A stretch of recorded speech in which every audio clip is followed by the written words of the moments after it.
Խոսքը քաղաքի փողոցների անբարեկարգ վիճակին է վերաբերվում, աննկարագրել է ունեցու դժգոհության չափը, ու արտարացի է, որովհետև ոչ մեկ էլ այով է անձանելի, ոչ էլ ոտքով։ Ինչն է պատճառը, որ մինչև հիմա չեք իրականացնում փողոցի խոսալացման աշխատանքները,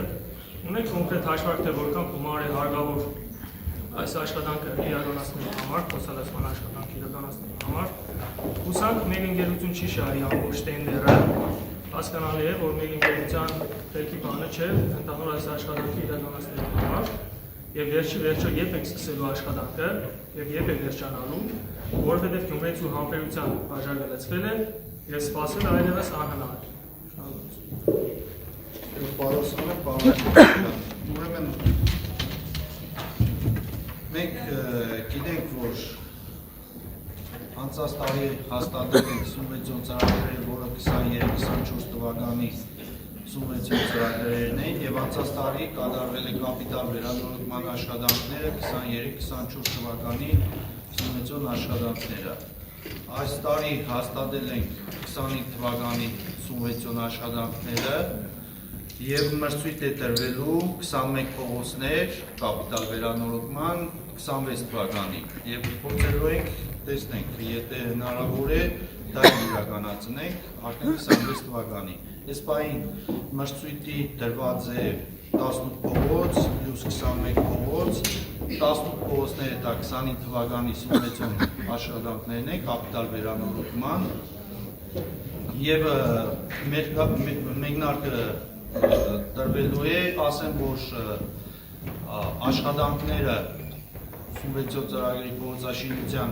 լոտերով է տրվելու եւ թափանցիկ է մրցույթը, բոլորն են կարող են, բոլոր շինարարներն մասնակցել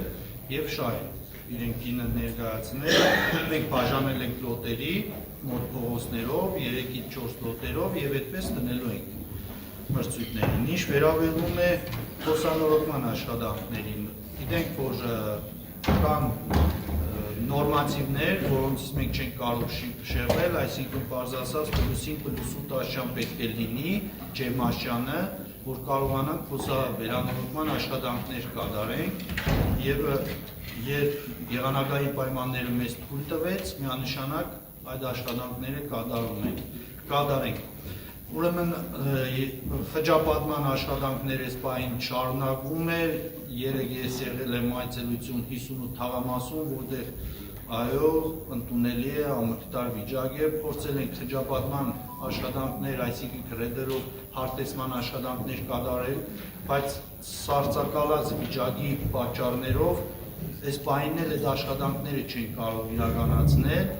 սպասում ենք մի քիչ մեղմանա եղանակը, որ տեխնիկան աշխատի, անձամբ ես ճիշտ ասած չէի հավատում, որ կարող է տեխնիկան չկարողանա այդ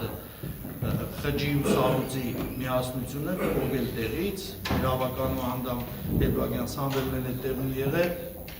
տեսել ենք, անձամբ բերեցիք, ասեցի չեմ հավատում, բերեք տեխնիկան փորձենք,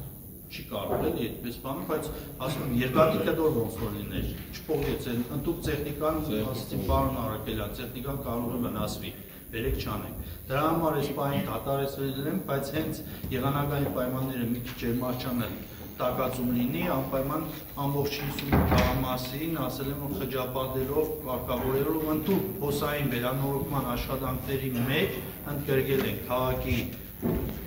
տանուր կենտրոնական մյուս հատվածները եւ 58 անպայման մուշը մյուս հատվածները, այդպես եմ ասել եմ, որ երկու մասի բաժանվի, որ ծայրամասերին անպայման ուշադրություն դարձնել, բուլվարային թաղամասի նորից փոսալցման աշխատանքները։ Այնպես որ պահին թույլ տվեց եղանակային պայմանները, այդ պահից կմեկնարկվի։ Արդեն ծավալաթերթերը հաշված են, պատրաստի են, եւ մենք հենց եղանակային պայմանները թույլ տվեց, մենք մեկնարկը կարող ենք տանք, որ մրցույթի մասնակցեն։ Չնշեցի գումարի չափը ենք, գումարի չափը ասեմ 240 միլիոն հատկացված է փոսավերանորոգման աշխատանքներին, միլիարդ 270 միլիոն 18 փողոցների սուբվենցիոն ծրագիրն է, դա մեր մասնաբաժինն է, եւ 21 փողոցներինը միլիարդ 440 միլիոն դրամ է սուբվենցիոն ծրագրերով կապիտալ վերանորոգման համար։ Ընդուք մի հատ էլ նշեմ, քանի որ ասֆալտապատման է վերաբերվում Շիրագացի փողոցը նույնպես ծրագրերի մեջ կա, անցած տարվանից այս տարի աշխատանքները պետք է սկսվի, մոտ միլիարդի աշխատանք էլ է ամբողջ որոշակի մեծ հատված Շիրագացի փողոցը կապիտալ վերանորոգվելու է։ Ուրիշ անցնենք օրակարգին։ Պարոն Առաքելյան,